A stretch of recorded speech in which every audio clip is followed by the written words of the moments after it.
ومن أحسن قولا ممن دعا إلى الله وعمل صالحا وقال إنني من المسلمين.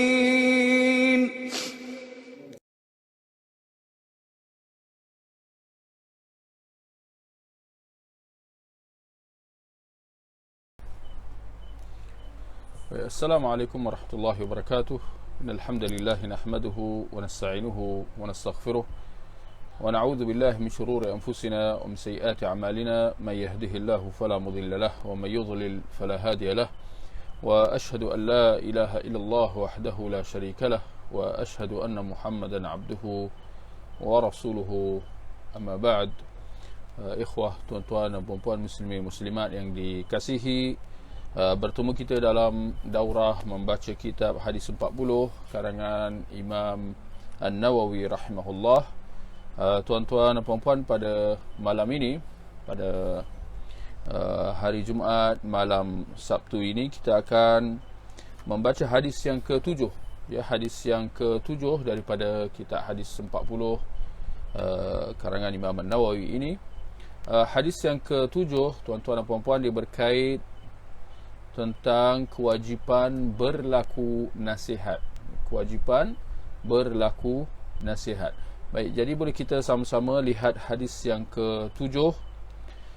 Kita bacakan dulu matan bahasa Arabnya sebelum terjemahannya.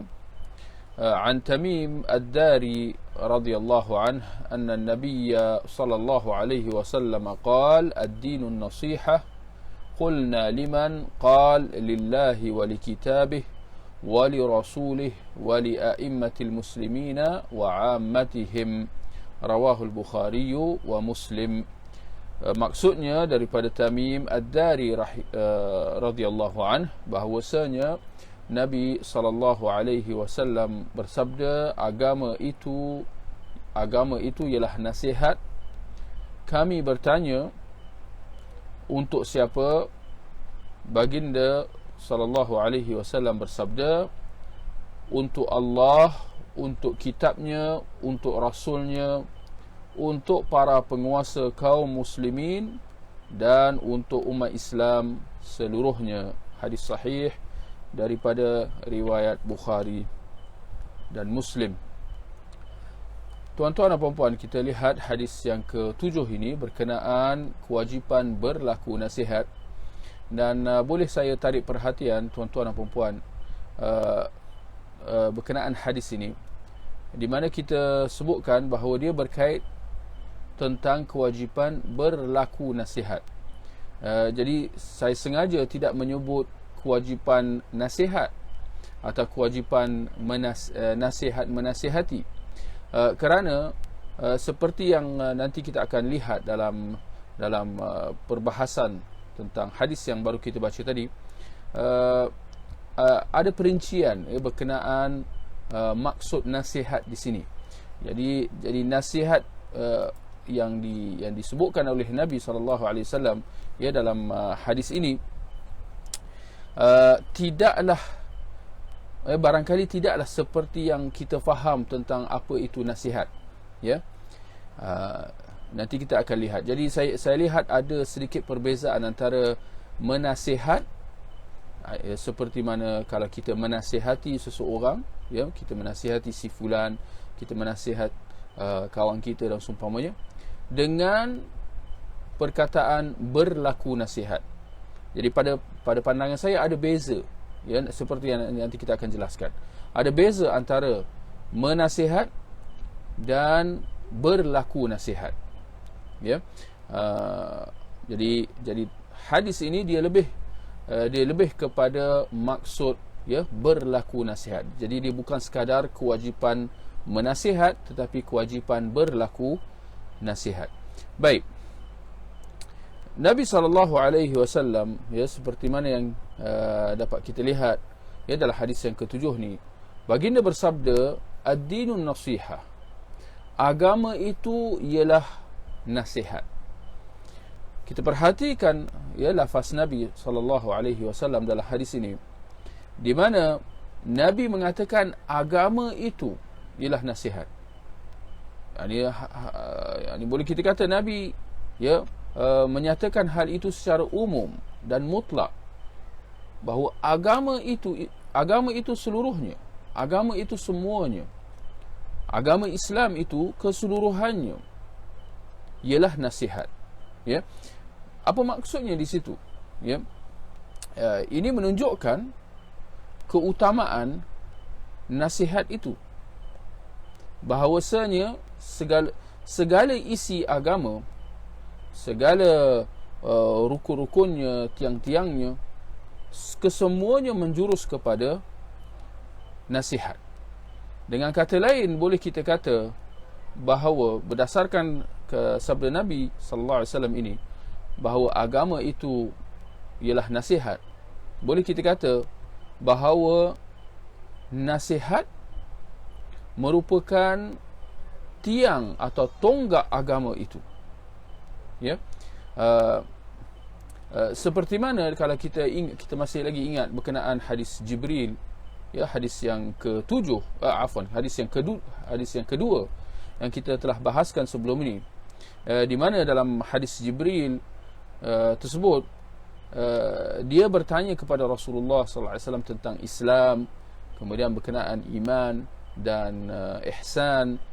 Kemudian di akhir hadisnya, kalau kita masih lagi ingat, apabila Nabi berkata kepada Umar yang meriwayatkan hadis itu, yang meriwayatkan kisah itu, Nabi kata, wahai Umar, kau tahu tak siapa lelaki yang bertanya tadi?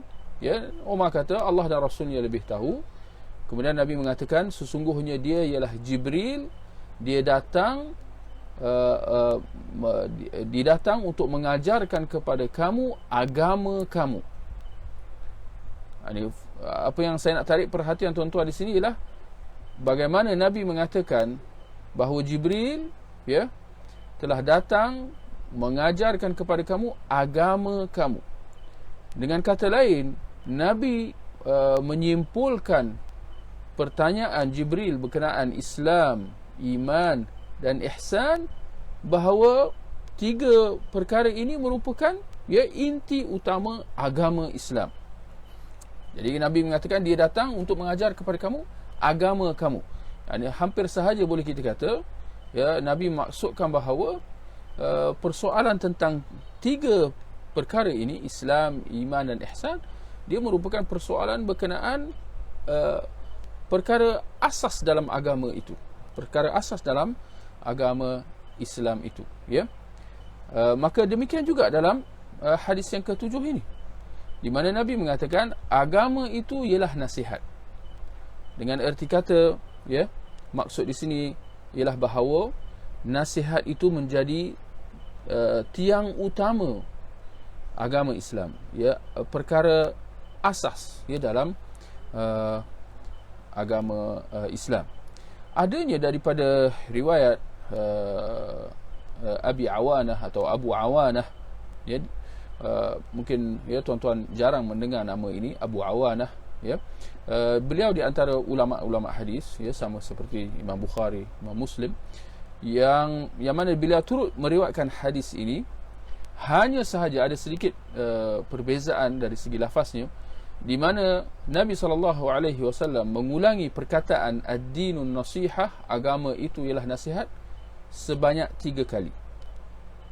Nabi mengatakan ad-dinun nasihah, ad-dinun nasihah, ad-dinun nasihah. Agama itu ialah nasihat, agama itu ialah nasihat, agama itu ialah nasihat. Dapat kita lihat di situ, ya, berdasarkan lafaz Abi Awanah di sini, perbuatan Nabi mengulang perkataan agama itu ialah nasihat sebanyak 3 kali menunjukkan apa? Menunjukkan keutamaan, ya, serta kepentingan nasihat itu, ya. Baik, kita lihat apabila para sahabat, ya, tuan-tuan dan puan-puan, mereka mendengar kenyataan Nabi bahawa agama itu ialah nasihat. Agama Islam itu segala apa intinya daripada mulanya sampai akhirnya kesemuanya menjurus kepada nasihat. menjelaskan keutamaan dan kepentingan nasihat seperti yang kita sebutkan tadi. Apabila sahabat mendengar hal itu, mereka terus faham tentang keutamaan nasihat itu berdasarkan sabda Nabi SAW itu. Maka mereka mahu mengetahui lebih lanjut tentang apa itu nasihat, atau bagaimana perincian tentang nasihat itu yang berdasarkan sabda Nabi ia adalah suatu yang utama dan penting. Maka mereka berkata, para sahabat berkata, qulna liman, kami, yakni perawi Tamim ad-Dari bersama dengan sahabat-sahabat Rasulullah yang lain yang ada waktu itu, yang ada di situ pada waktu itu, mereka berkata, untuk siapa? Yakni agama itu nasihat, yakni nasihat untuk siapa? Ya. Maka Nabi menjelaskan, seperti mana sabdanya dalam hadis ini, untuk Allah, untuk kitabnya, untuk rasulnya, untuk para penguasa kaum muslimin dan umat Islam seluruhnya. Baik, sebelum kita pergi lebih lanjut, apakah yang dimaksudkan dengan nasihat? Apakah yang dimaksudkan dengan nasihat yang seperti mana dalam hadis ini ia merupakan suatu yang utama dan penting. Hadis ini boleh saya perincikan kepada tuan-tuan tentang apa yang saya sebutkan di awal tadi, bahawa ada beza antara menasihat dan berlaku nasihat. Di mana kalau dalam perkataan nasihat kita, dalam bahasa harian kita, dalam bahasa Arab disebut nasihat dan dalam bahasa Melayu disebut nasihat. Ini perkataan yang sama, perkataan yang berasal dari bahasa Arab. Tapi dalam bahasa Melayu bila disebut nasihat, saya lihat dalam kamus, menjelaskan bahawa nasihat maknanya ajaran dan petunjuk yang baik. Ajaran dan petunjuk yang baik. Itu dari segi bahasa, atau paling tidak dari segi bahasa Melayu.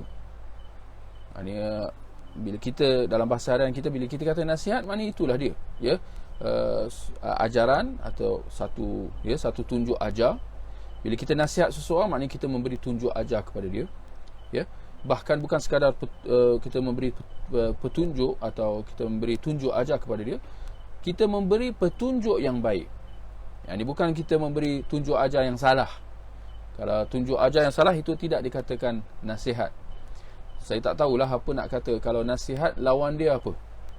Apa lawan bagi nasihat? Ada yang kata lawan nasihat ialah punah sihat. Sejauh mana perkataan itu masuk dalam kamus, mungkin tuan-tuan lebih tahu. Tetapi itulah, nasihat dari segi bahasa Melayu paling tidak, maksud dia ialah memberi ajaran dan petunjuk yang baik. Cuma kalau dalam bahasa Arab, atau daripada sudut istilah, tadi daripada sudut bahasa, dari sudut istilah, disebutkan an-nasihah kalimatun jami'ah tatadamman qiyam an-nasih lil mansūh lah biwujuhil khair iradatan wa fi'lan. Nasihat ialah satu kata himpunan yang menjurus kepada erti melaksanakan segala apa yang baik dalam keinginan dan perbuatan. Ini sedikit terperinci di situ. Sedikit terperinci berbanding istilah yang berdasarkan definisi dalam dari segi bahasa yang kita sebutkan tadi, ajaran dan petunjuk yang baik. Kalau dari segi istilahnya, paling tidak dalam bahasa Arab, nasihat ialah satu kata himpunan. Ini dia satu kata himpunan, maknanya dia adalah satu istilah. Nasihat ialah satu istilah yang menjurus kepada erti melaksanakan segala apa yang baik dalam keinginan dan perbuatan. Melaksanakan segala apa yang baik. dalam keinginan, maknanya niat kita. Bila kalau kita berlaku nasihat, maknanya niat kita baik, ya. Bila kita berlaku nasihat kepada seseorang, paling asasnya di situ ialah hati kita atau niat kita, objektif kita, matlamat kita adalah baik. Tapi bukan itu sahaja, bahkan dalam perbuatan. Bukan sahaja niat baik, tetapi juga dari segi perbuatan, dalam memberi tunjuk ajar, dalam perbuatan kita, dalam reaksi kita dan seumpamanya juga baik, ya. Itu yang disebut sebagai nasihat dari segi istilah dalam bahasa Arab, ya.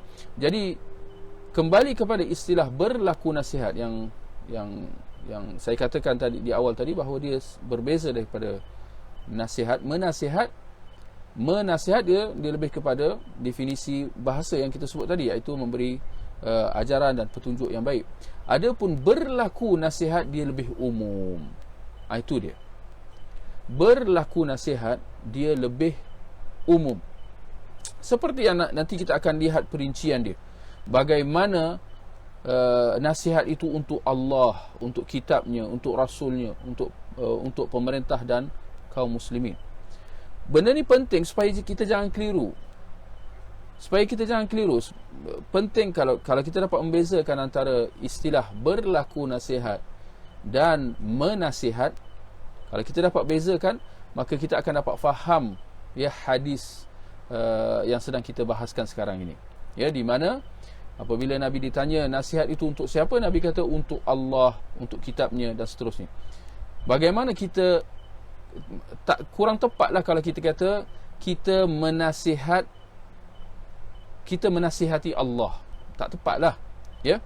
Kalau nak kata kita menasihat kerana Allah, itu dah lari maksud dia. Menasihat kerana Allah maknanya ikhlas. Itu satu topik yang lain. Bukan itu maksud Nabi SAW dalam hadis ni. Maka dalam hadis ini, nasihat untuk siapa? Nabi kata untuk Allah, kitabnya dan rasulnya. Di situ lebih sesuai untuk kita kata berlaku nasihat untuk Allah, berlaku nasihat untuk kitabnya, iaitu Al-Quran, berlaku nasihat untuk rasulnya, yakni berlaku nasihat untuk sunnah Nabi SAW.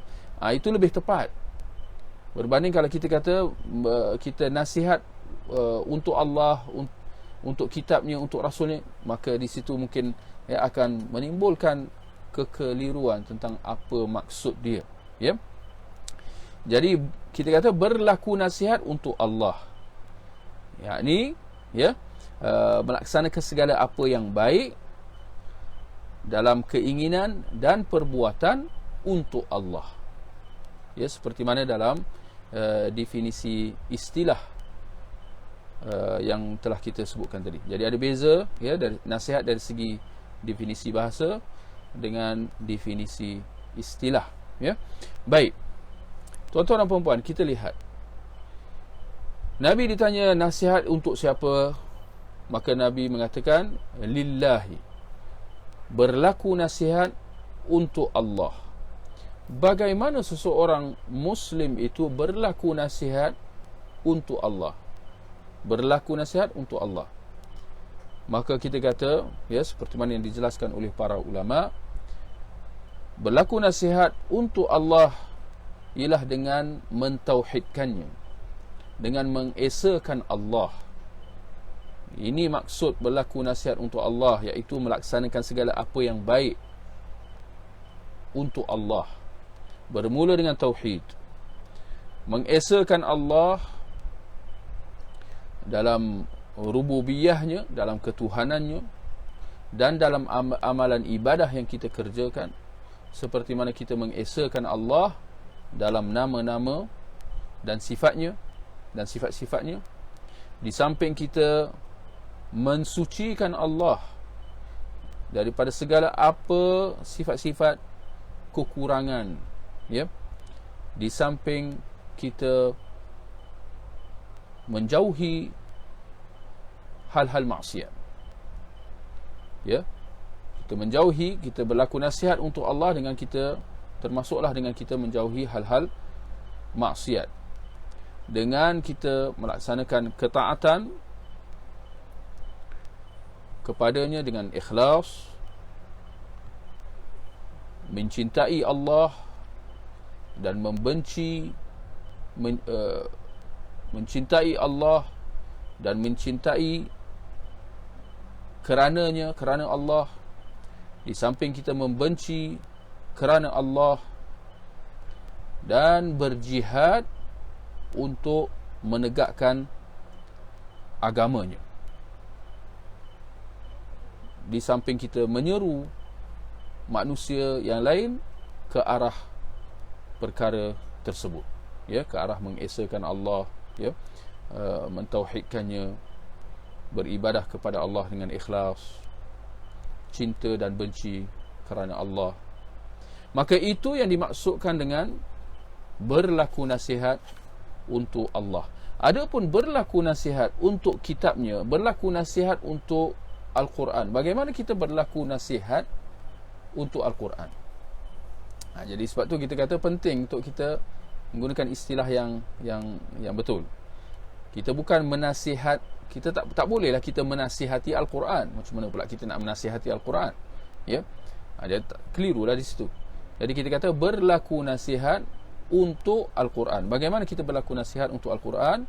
Kita kata bermula dengan kita beriman dengannya, beriman dengan isi kandungan Al-Quran, mengagungkannya dan mensucikannya daripada segala apa tanggapan akan ada kekurangan, kesilapan dan sebagainya,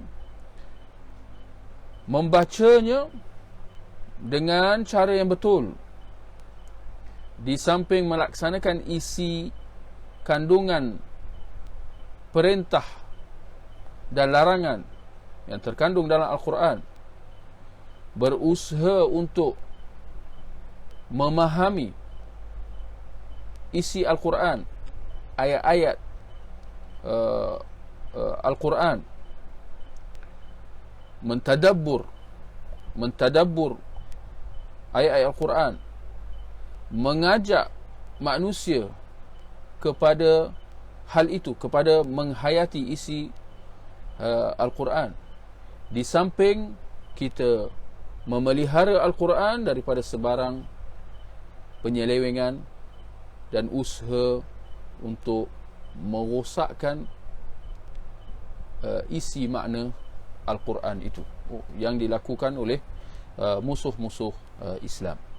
Demikian cara kita berlaku nasihat untuk Al-Quran, bukan dengan sekadar kita meletakkannya di atas serak dalam masjid atau di rumah kita, bukan dengan hanya kita meletakkan Al-Quran itu dalam kenderaan kita dan seumpamanya. Tidak, itu tidak sekadar berbuat macam tu kita tidak berlaku nasihat terhadap Al-Quran, kerana Al-Quran tidak diturunkan untuk hal-hal seperti itu, untuk dijadikan sebagai perhiasan, untuk diletakkan di atas serak semata-mata. Tidak. Bahkan Al-Quran diturunkan oleh Allah Subhanahu Wa Taala untuk kita mentadabbur, menghayati, ya, dan cuba memahami isi kandungannya, di samping apa yang telah kita sebutkan tadi. Baik, seterusnya tuan-tuan dan puan-puan, bagaimana kita berlaku nasihat untuk Rasulullah sallallahu alaihi wasallam? Kita kata hampir sama dengan cara kita berlaku nasihat untuk Al-Quran. Kita berlaku nasihat untuk Rasulullah, kita berlaku nasihat terhadap sunnah Nabi sallallahu alaihi wasallam dengan kita beriman dengan sunnah baginda, dengan beriman dengan segala apa yang datang daripada sunnah Nabi sallallahu alaihi wasallam, mengagungkan sunnahnya dan memuliakannya, sedaya upaya berpegang dan mentaati suruhan dan larangan yang terkandung dalam sunnah Nabi itu, menghidupkan sunnah Nabi dan kembali kepadanya dalam apa juga kemusykilan dan perselisihan, di samping kita menyebarkan sunnah Nabi sallallahu alaihi wasallam. Tambah lagi kita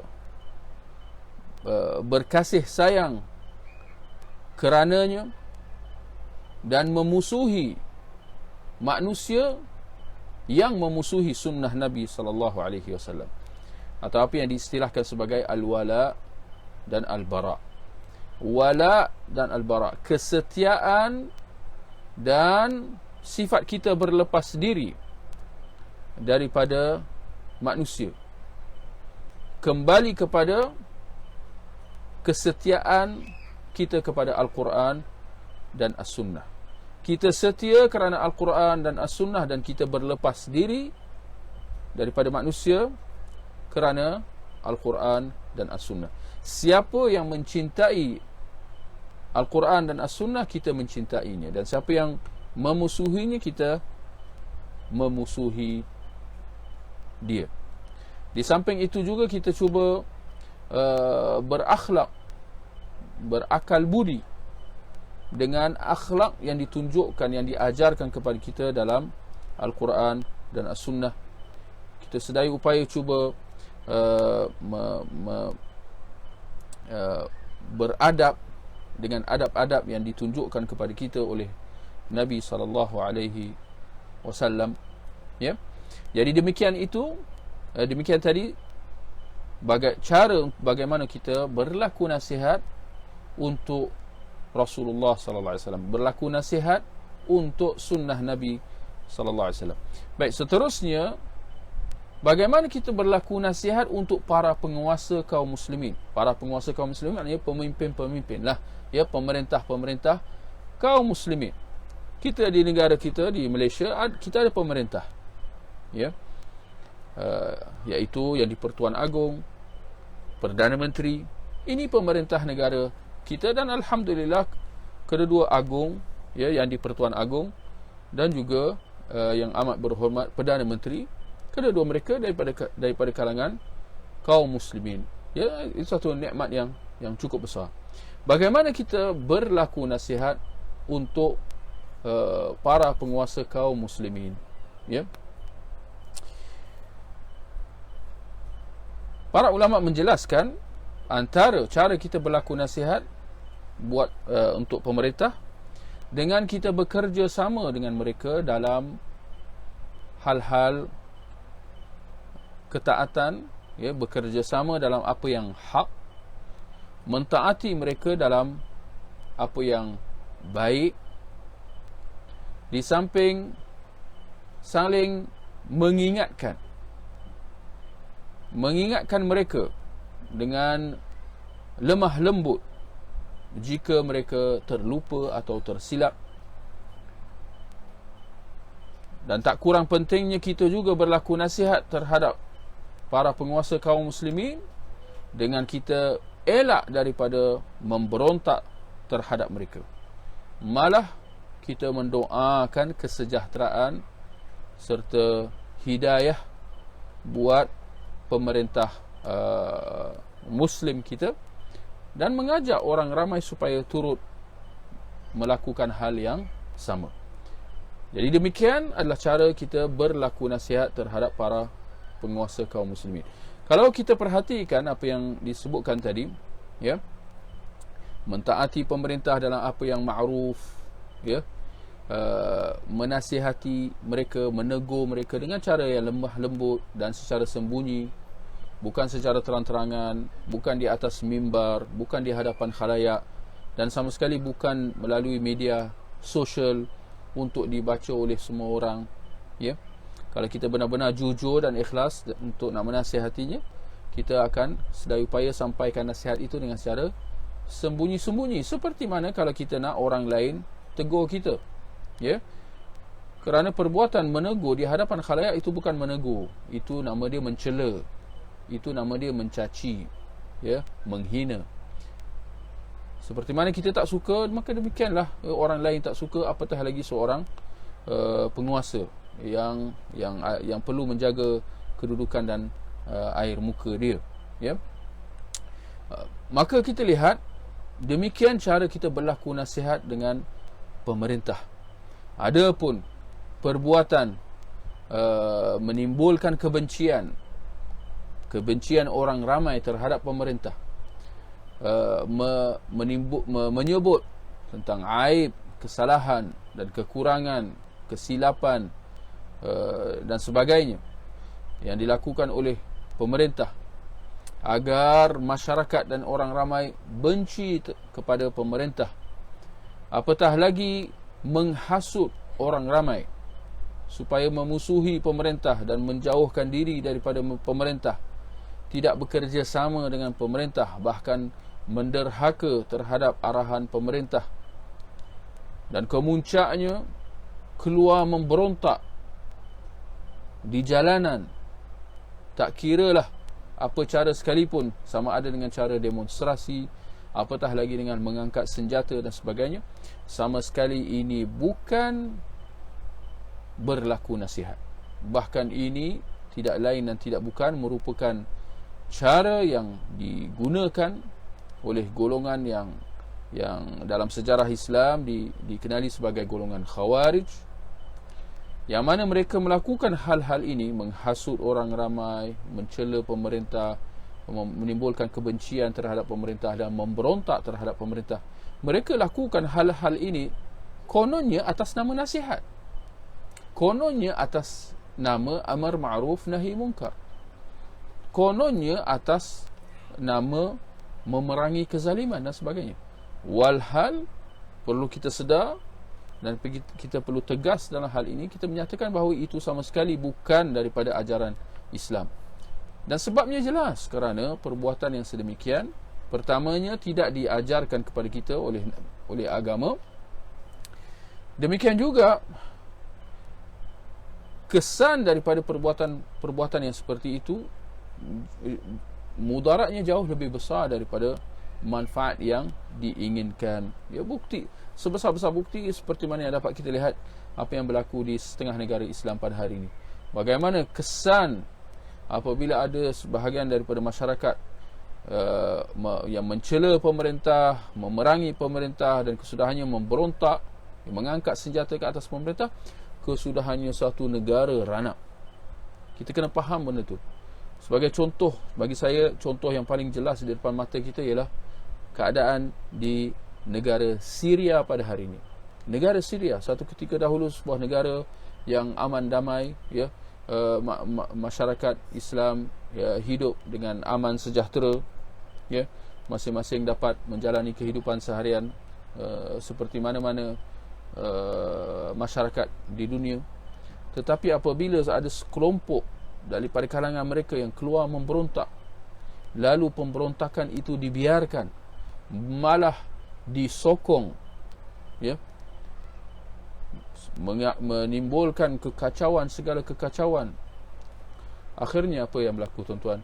Akhirnya kita lihat kemusnahan demi kemusnahan, kerosakan demi kerosakan, berlakunya pertumpahan darah yang sangat dahsyat.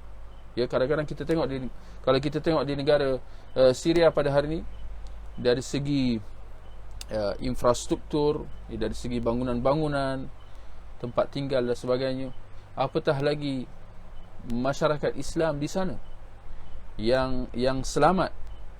Ya, kalau yang terbunuh beribu, tapi kalau kita lihat keadaan mereka yang selamat, ya, kita kata sangat-sangat menyedihkan. Jadi perkara ini kita kena faham, ya.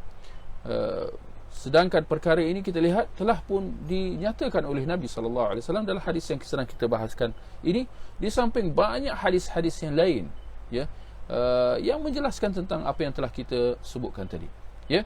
Jadi penting untuk kita berlaku nasihat. Jangan sekali-kali kita mengkhianati kaum muslimin. Jangan sekali-kali kita mengkhianati agama Islam itu.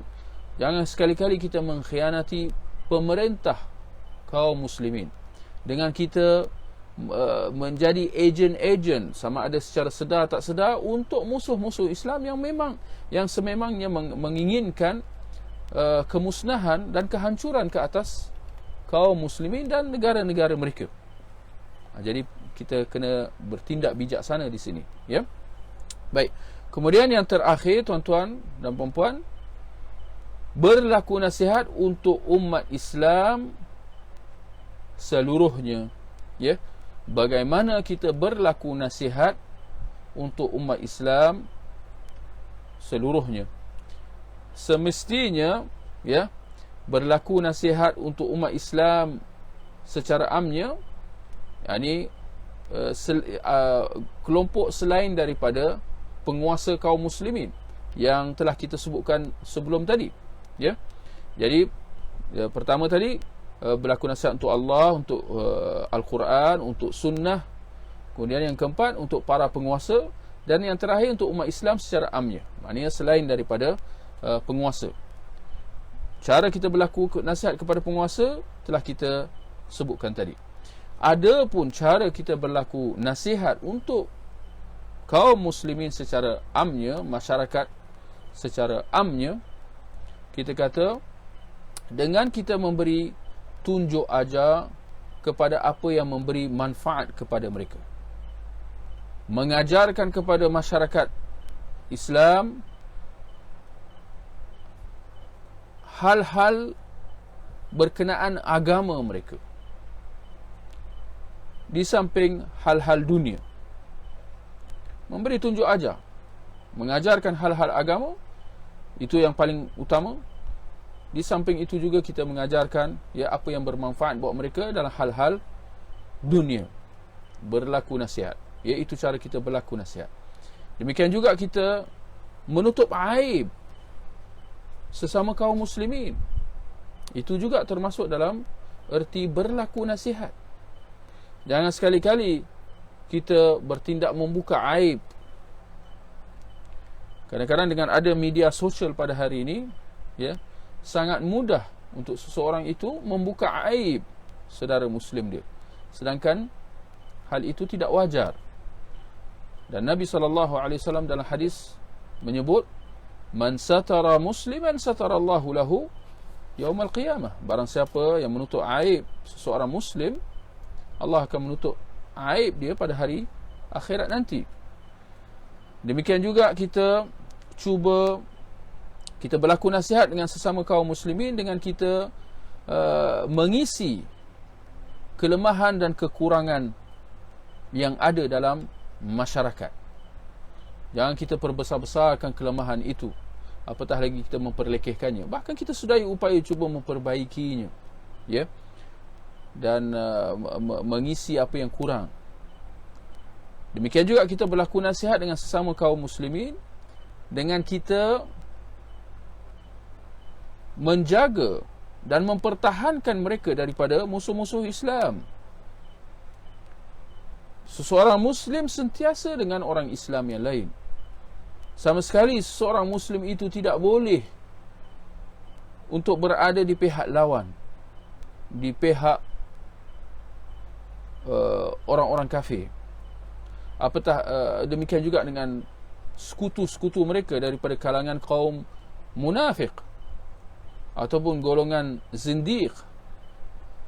Apa beza antara golongan munafik dan golongan zindiq? Golongan munafik iaitu orang-orang yang menyembunyikan kekufuran mereka. Mereka sebenarnya orang kafir. Hanya sahaja kerana sebab-sebab yang tertentu, kerana takut dan sebagainya, mereka zahirkan Islam. Mereka zahirkan kebersamaan mereka dengan Islam, sedangkan mereka berlepas diri daripada Islam. Dalam hati mereka kufur, tapi itulah mereka sembunyikan perkara tersebut. Ini diistilahkan sebagai munafik. Tapi kita kena sedar adanya kelompok yang dinamakan sebagai zindiq, golongan zindiq atau zanadiqah. Mereka ini adalah kelompok yang sama seperti orang munafik, hati mereka diselubungi kekufuran, tetapi daripada semasa ke semasa mereka sedikit sebanyak menzahirkan sifat munafik itu.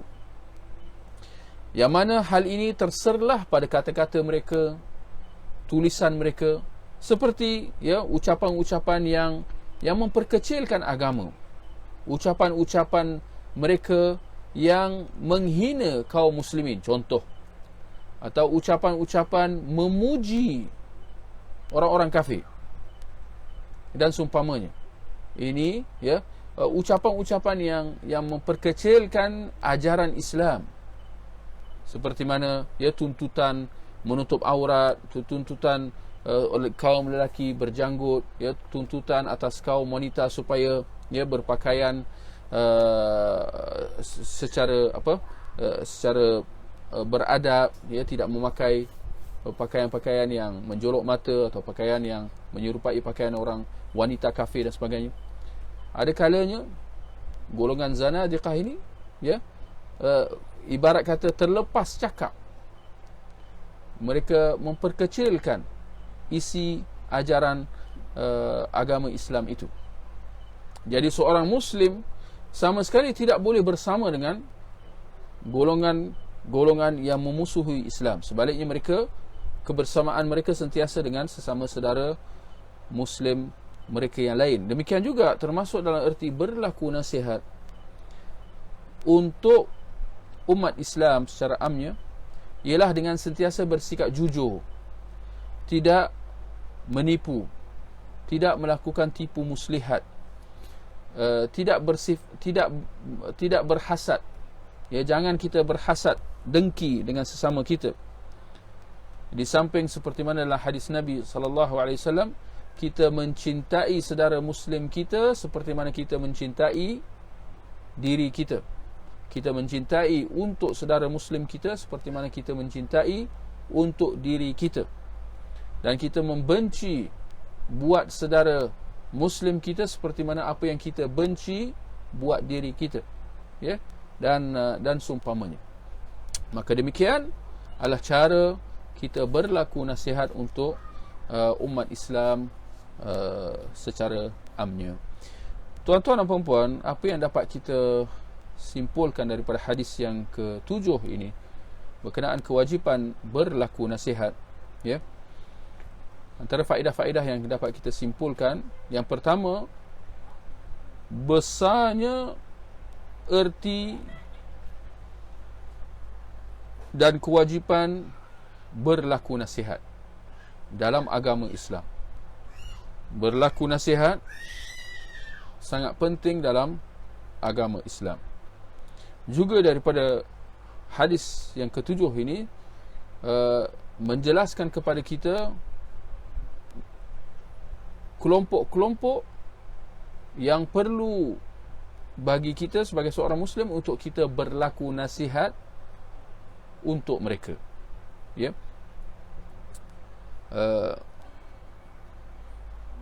Seperti mana dapat kita lihat daripada hadis ini, bagaimana para sahabat sangat prihatin.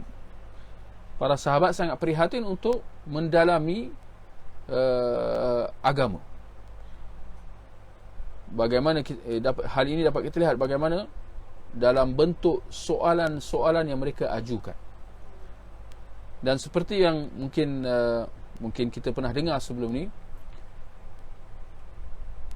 soalan yang baik adalah separuh daripada kefahaman. Betul? Soalan yang baik adalah separuh daripada kefahaman. Dan untuk nak tanya soalan yang bagus, itu sahaja perlu kepada ilmu, perlu kepada fokus, perlu kepada kebijaksanaan.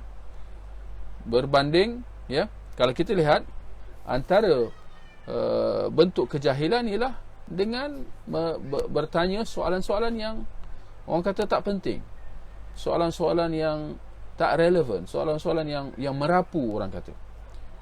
Tetapi para sahabat jauh sekali daripada sifat-sifat itu.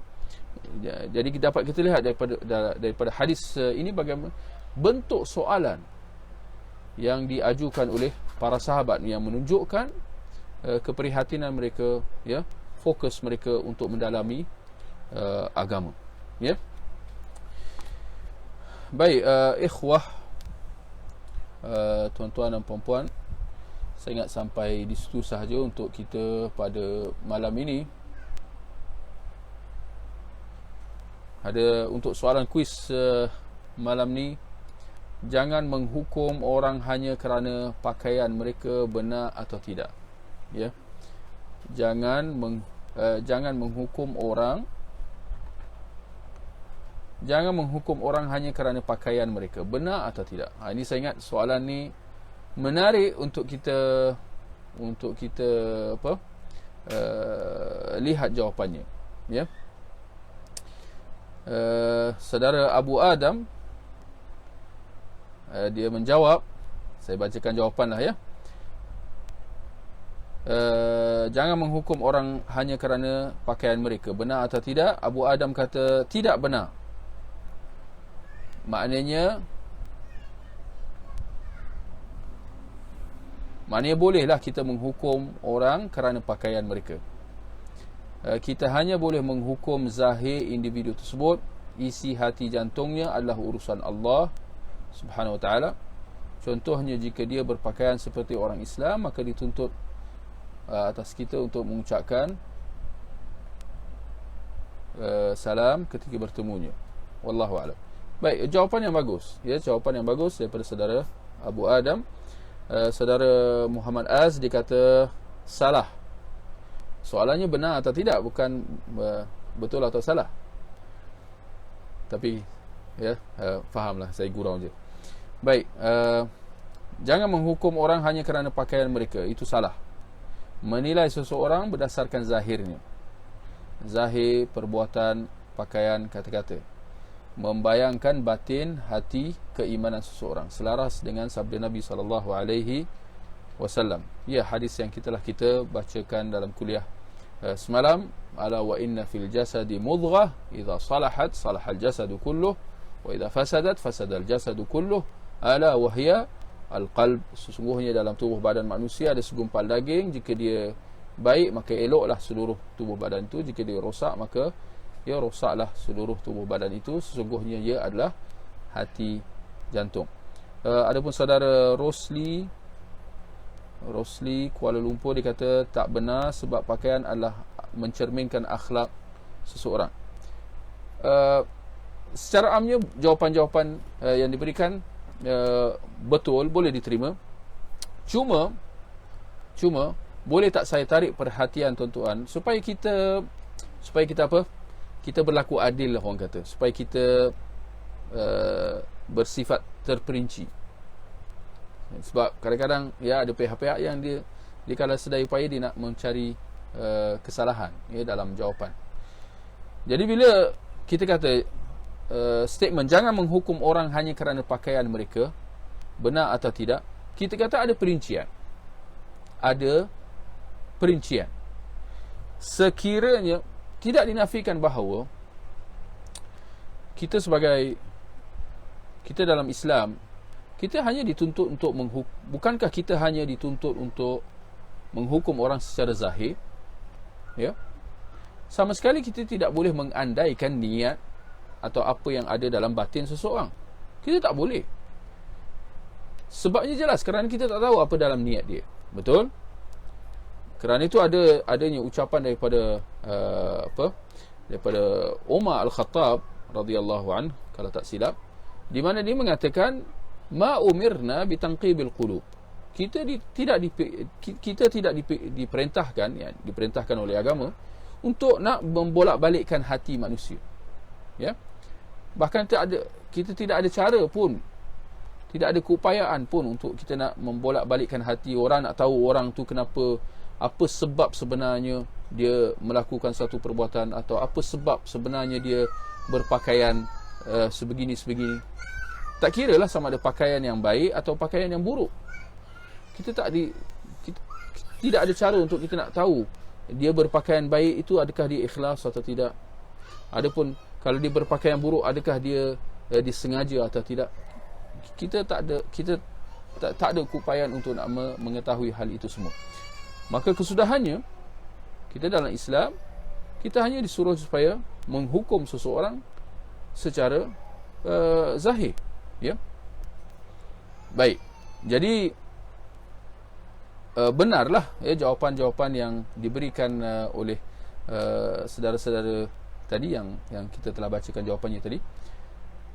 Tetapi dalam masa yang sama tak salah, ya, tak salah untuk kita perincikan lagi. Kita kata secara amnya kita menghukum seseorang itu berdasarkan pakaiannya. Percaya atau tidak, memang kita sedar tak sedar, tanpa disuruh pun, kita memang menghukum orang dari segi luaran dia. Kalau kita nampak seseorang itu berpakaian Islam, ya, kalau lelaki dia pakai kopiah, kalau perempuan dia pakai tudung misalnya, kita akan bagi salam kepada dia, bukan? Atas dasar apa kita bagi salam? Bukankah setelah kita menghukum dia sebagai muslim atau muslimah? Jadi sedar tak sedar, kadang-kadang manusia mengungkapkan perkataan-perkataan yang dia sendiri tak percaya. Dia sendiri dari segi tindakan dia berbeza. Ada yang memang kita dengar dia mengatakan, "Oi, jangan hukum orang hanya kerana pakaian." Ada yang kata macam tu. Atau mereka bawakan, ya, ungkapan bahasa Inggeris itulah, "Don't judge a book by its cover." Jangan hanya hukum orang dari segi luaran. Kita kata kalau kita tak hukum dia dari segi luaran, kita nak hukum dia macam mana? Kita tak boleh nak tahu isi batin dia. Ya. Jadi perkataan itu memang perkataan yang mengelirukan. Ya, perkataan jangan menghukum orang hanya kerana pakaian mereka, ini perkataan yang mengelirukan.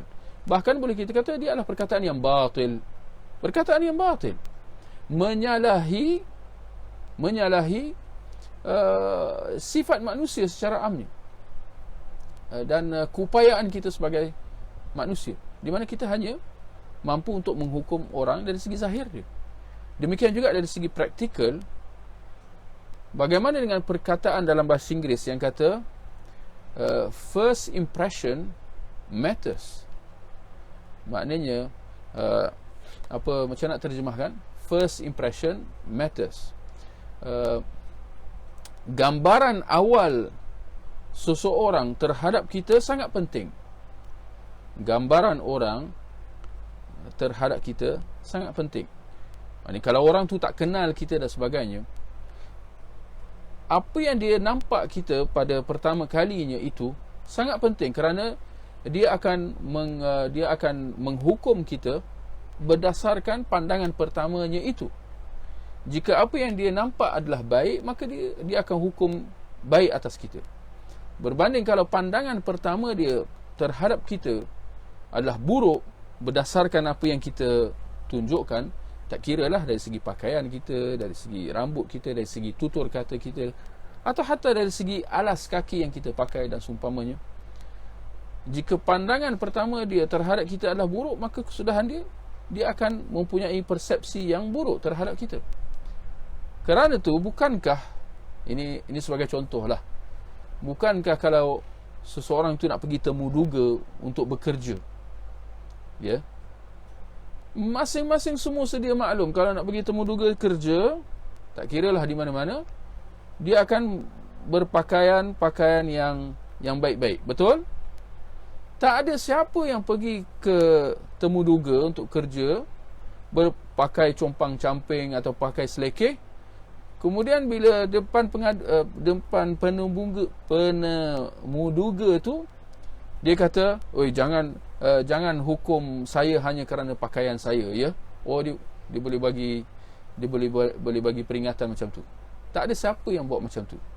Bahkan kalau ada sesiapa yang mengabaikan perkara ni, dia keluar rumah dengan pakaian compang-camping dan seumpamanya, apatah lagi kalau pergi temu duga kerja, memang waktu itu dia tak boleh nak salahkan sesiapa sekiranya dia gagal dalam temu duga dia tu, kecuali diri dia sendiri. Kerana apa? Kerana dia bertindak dengan cara yang sangat tak wajar lah, ya. Baik. Boleh saya tambah? Ya. Boleh saya tambah, melainkan kalau seseorang itu berpakaian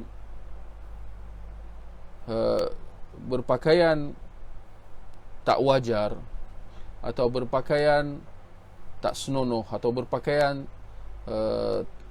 compang-camping kerana sebab-sebab yang tertentu atau kerana suatu keuzuran,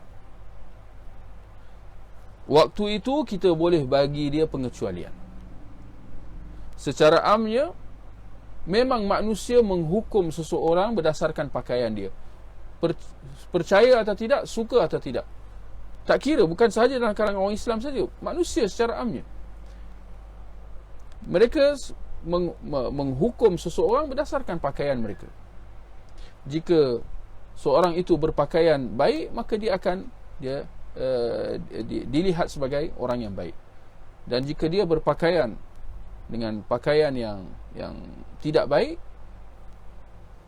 sedar tak sedar, manusia akan menghukum dia sebagai orang yang tidak baik. Cuma kita kata ada perincian atau pengecualian, melainkan kalau seseorang itu berpakaian dengan pakaian yang tidak baik kerana sebab-sebab tertentu atau kerana keuzuran yang tertentu. Seperti apa? Seperti kalau kita tahu bahawa dia jahil, contoh. Seperti dia jahil, dia tak tahu bahawa pakaian macam ni tak patut, contohlah,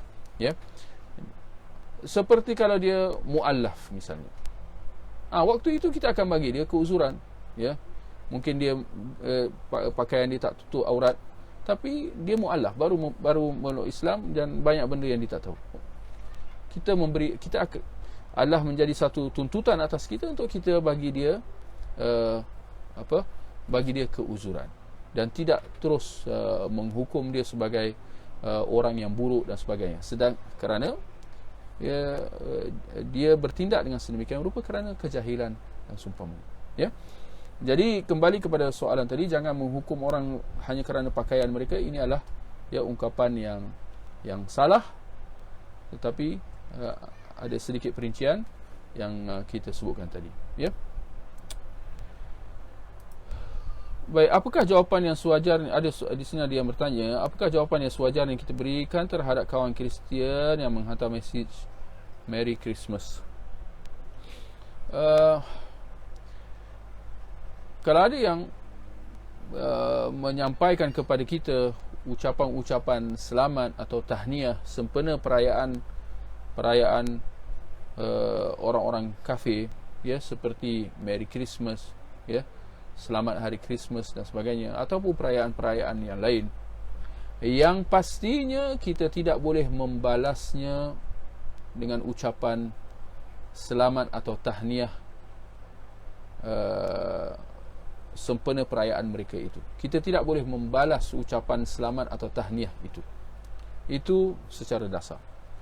Kenapa? Kerana ucapan selamat atau tahniah kita daripada orang Islam kepada orang kafir itu adalah tanda keredaan kita. Ia adalah ucapan restu kita terhadap agama mereka.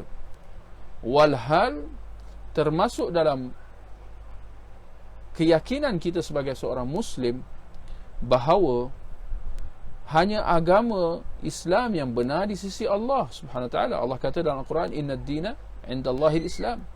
Sungguhnya agama yang benar, yang hak di sisi Allah hanyalah Islam. Dengan kata lain, adapun agama selain Islam adalah agama kekufuran, kesyirikan, kebatilan yang tidak direstui oleh Allah Subhanahu Wa Taala. Bahkan penganut-penganutnya, sekiranya mereka mati dalam kekufuran, mati dalam keadaan mereka menganut agama-agama selain Islam, maka mereka diancam dengan azab Allah Subhanahu Wa Taala. Bahkan Allah kata dalam Al-Quran, innallaha la yaghfiru an yushraka bih. Sesungguhnya Allah tidak akan mengampunkan dosa perbuatan menyekutukan dia. Jadi kita kena jelas bahawa orang-orang yang menganut mana-mana agama selain daripada Islam, mereka adalah orang-orang yang menyekutukan Allah, mengkufuri Allah. Jangan sekali-kali kita keliru tentang hal ini, kerana ini merupakan asas agama kita.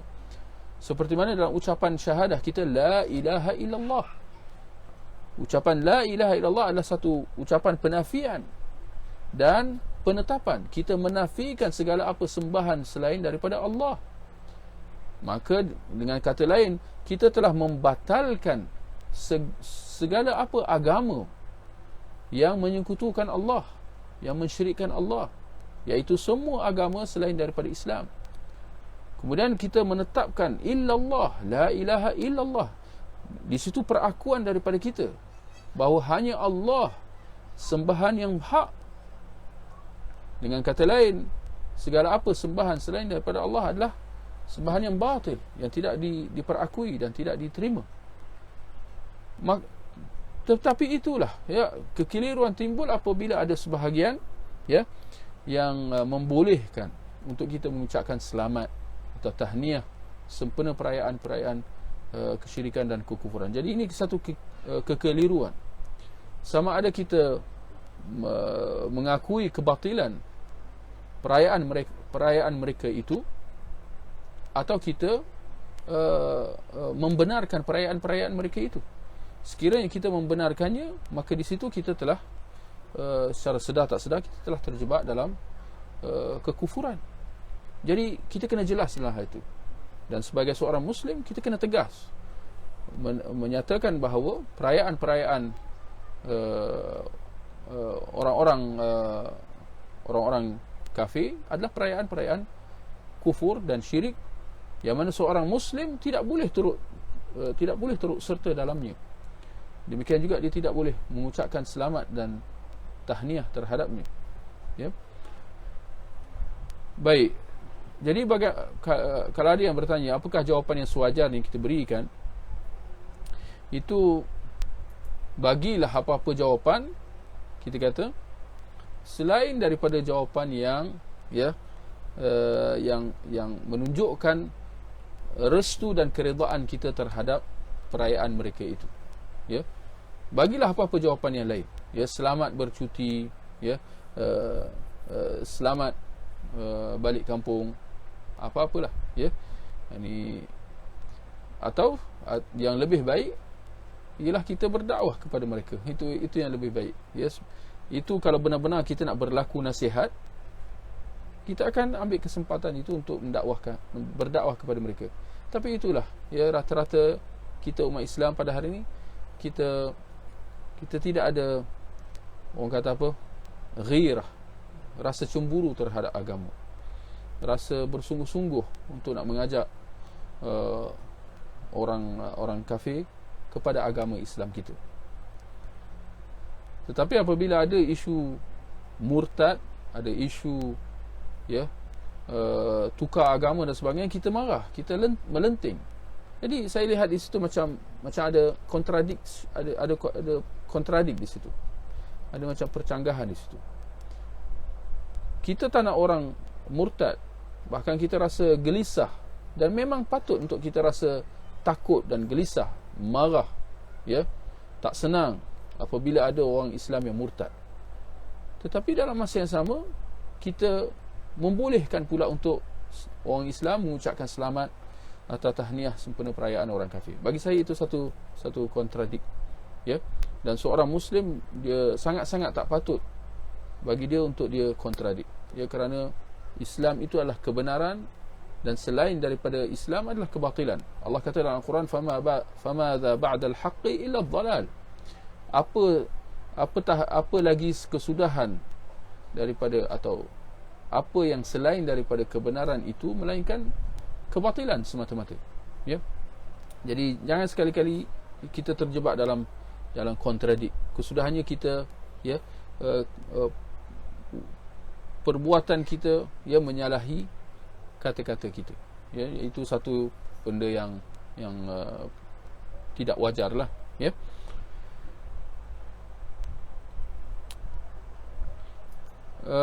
Di sini ada pertanyaan daripada saudara Rosli. Dia kata, emoji yang tersedia dalam Facebook, contoh pokok Christmas tanpa ucapan, bolehkah kita menghantar gambar-gambar yang seperti itu? Jawapannya tak boleh lah, kerana ini semua termasuk dalam apa yang kita telah sebutkan tadi. Ya, bila kita hantar pokok-pokok atau simbol-simbol keagamaan atau simbol-simbol perayaan agama orang-orang kafir, bila kita menggunakan simbol-simbol tersebut, apatah lagi pada hari-hari perayaan mereka, Di situ tanda kita restu atau tanda kita ingkar. Kalau kita kata, oh saya ingkar, tak nampak di situ. Tak nampak di situ bahawa kita ingkar perayaan-perayaan kekufuran dan kesyirikan itu. Ketika mana kita menghantar simbol-simbol tersebut, walaupun dia simbol. Jangan sekali-kali kita bersikap naif, lurus bendul, bersikap orang kata tak cerdik, menganggap bahawa simbol-simbol ini tak ada makna. Ya, kita tak ucap apa-apa pun. Ya, mungkin ada yang kata macam tu. Kita tak ucap apa-apa pun, saya hantar simbol je. Kita kata subhanallah. Ya, bukankah di sebalik simbol ini adalah 1000 makna, 1000 perkataan? Ya, ada pepatah dalam bahasa Inggeris dia kata, a picture is better than 1,000 words. Ya, satu gambar itu dia lebih apa? Gambar itu lebih bermakna daripada 1000 perkataan. Ya, itu hakikat dia. Kadang-kadang dengan gambar sahaja dia sebuah gambar, sebuah simbol boleh diinterpretasikan dengan bermacam-macam makna tanpa kita sedar. Tapi itu adalah apa yang orang boleh faham terhadap kita kalau sekiranya kita menggunakan simbol atau gambar-gambar yang menyentuh perayaan-perayaan orang syirik dan kufur. Lalu kesudahan dia, macam mana kita nak membenarkan perbuatan kita? Ya, ketika mana kita sendiri menjebakkan diri kita paling tidak dalam apa yang syubhat. Ya, paling tidak dalam apa yang syubhat. Kalau benda tu bukan haram, paling tidak dia syubhat. Betul atau tidak? Sedangkan bagi seorang Muslim, hendaklah dia sedaya upaya membebaskan diri dia daripada sebarang perkara yang syubhat. Dan itu jalan selamat. Ya. Ya, a picture is worth 1,000 words. Ya, barakallahu fiik, ya saudara Talha. Ikhwah, tuan-tuan dan puan-puan, saya ingat sampai di situ saja untuk kita pada malam ni. Kita akhiri, dan insya-Allah kita jumpa lagi minggu depan. Ya. Kita akhiri dengan tasbih kafarah. Subhanakallahumma bihamdika asyhadu an la ilaha illa anta astaghfiruka wa atubu ilaik. Wa sallallahu ala nabiyyina Muhammad wa ala alihi wa sahbihi ajma'in. Wassalamu alaikum warahmatullahi wabarakatuh.